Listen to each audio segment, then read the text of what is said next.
আসসালামু আলাইকুম, আমি লাবণী রহমান চলে আসলাম আরও একটি রেসিপি নিয়ে, কলার মোচা ভাজি। প্রথমে আমি মোচাগুলো পরিষ্কার করে বেছে ছোট ছোট কুচি কুচি করে কেটে নিয়েছি। তারপরে এগুলো আমি হলুদ লবণ দিয়ে একটু সিদ্ধ করে নেব। সিদ্ধ করা হয়ে গেলে পানি ঝরিয়ে নেব। তারপরে একটা ফ্রাই প্যানে কাঁচামরিচ, পেঁয়াজ, রসুন কুচি দিয়ে নরম হয়ে আসলে আমি এর মধ্যে কলার মোচাগুলো ঢেলে দিব।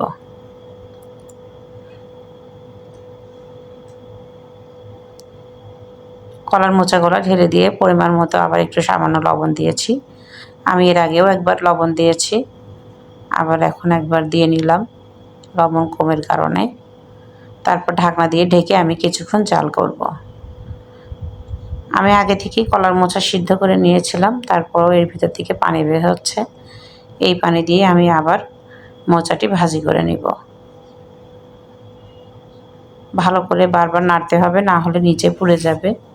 অনেকেই কলার মোচা কালাই ডাউল দিয়ে ঘন্ট করে খায়, অনেকে ভাজি করে খায়, অনেক রকম রান্না করে, অনেকে ভর্তা করে।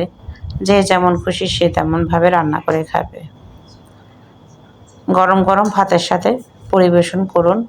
আমার ভাজিটি হয়ে গেছে। আমার ভিডিওটা যদি আপনাদের কাছে একটু ভালো লেগে থাকে তাহলে like, comment, share and subscribe করে দেবেন। ভালো থাকুন, সুস্থ থাকুন। আল্লাহ হাফেজ।